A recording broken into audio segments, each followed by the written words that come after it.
Until we've seen the report, we don't know exactly what brought them to that decision. Disappointed because Bundy's a big part of this squad.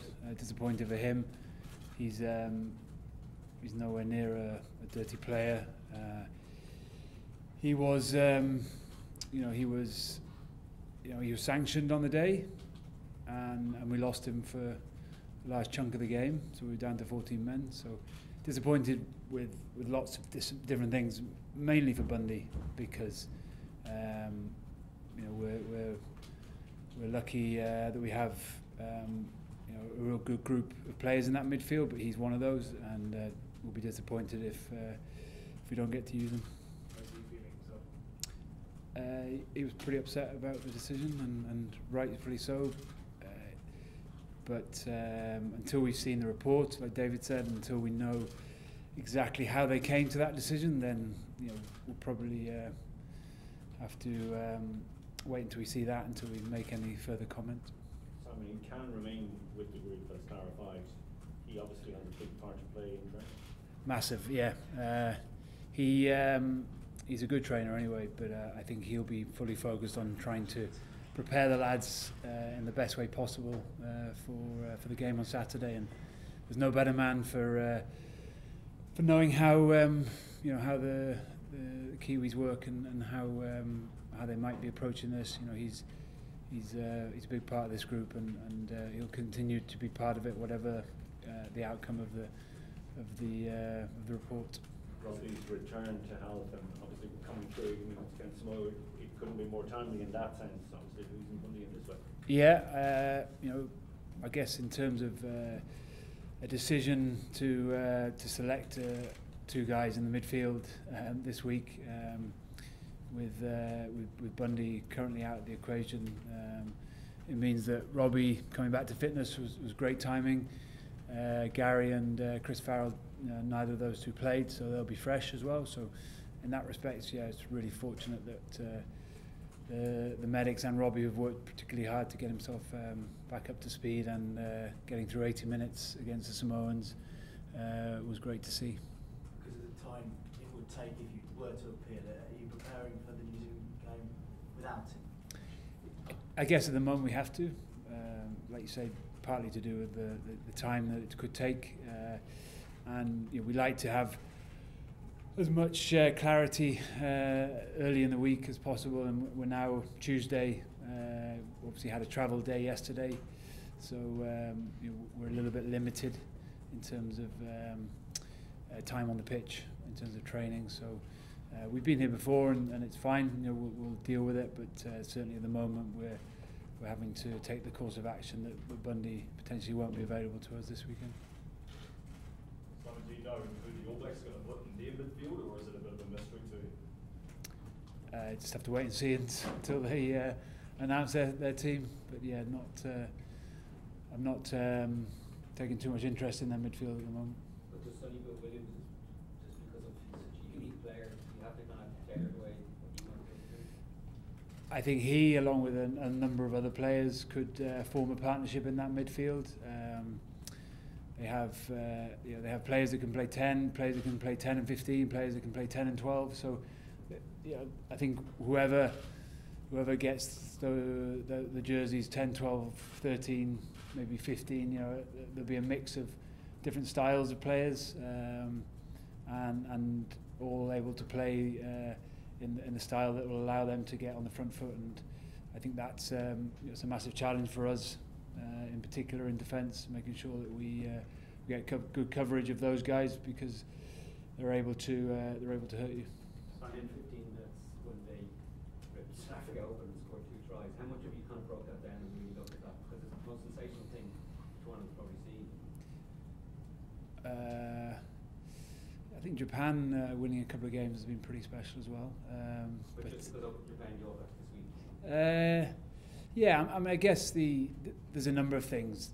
I don't think for a minute that any New Zealand team can be under pressure 1 minute, and then they can be at the other end the next minute and scoring tries. So they have the ability across the board to hurt you, and probably they're most dangerous when when it's loose and maybe they get a turnover and they're able to do what they did against Africa and go from maybe 3-0 down to 17-3 very quickly. So things like that can happen very quickly if you're not on your game. So I think we're fully aware.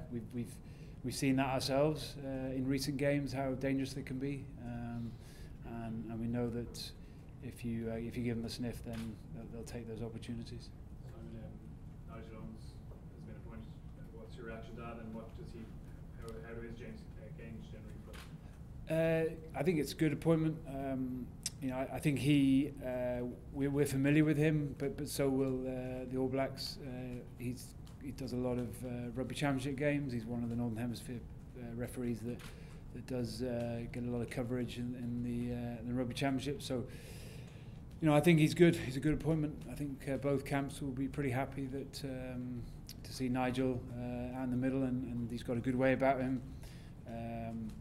We know him well, but so do they, and I think he'll allow the game to flow, but he'll also be across all the set piece work, and I think he'll be a good man to have in the middle. Simon, what do you make of the changes that the All Blacks have made to their style of play? Because presumably they were made because of the learnings that they took from Dublin in November. How drastic do you think those changes have been?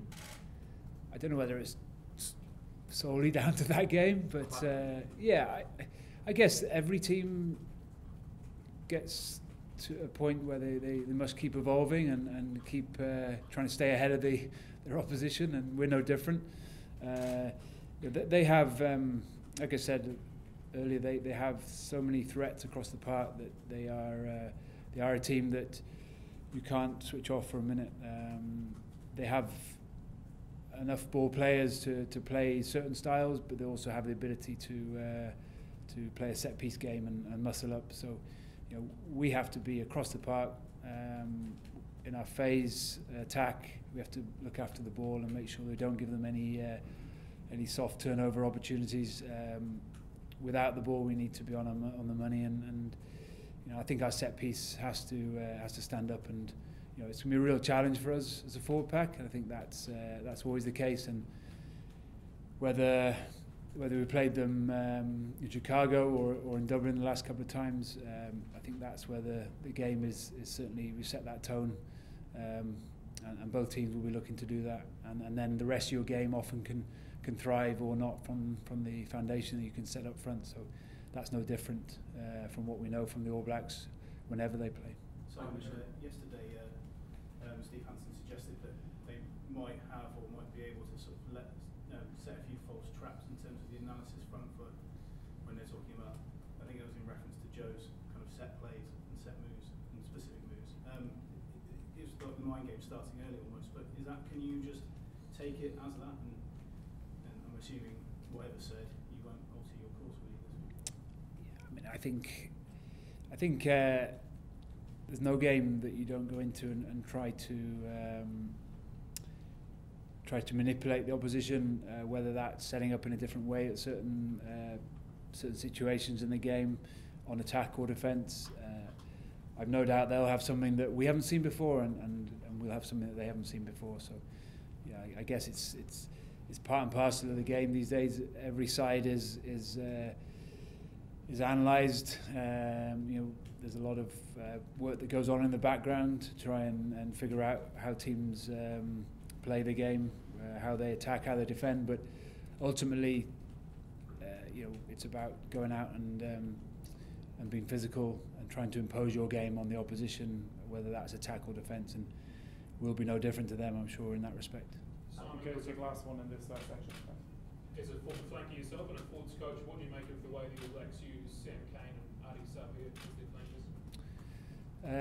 flankers? I mean, I think they have the ability to play tight, but they also are great on the ground. They can cover the ground pretty well. They've got good link men. They have the ability to,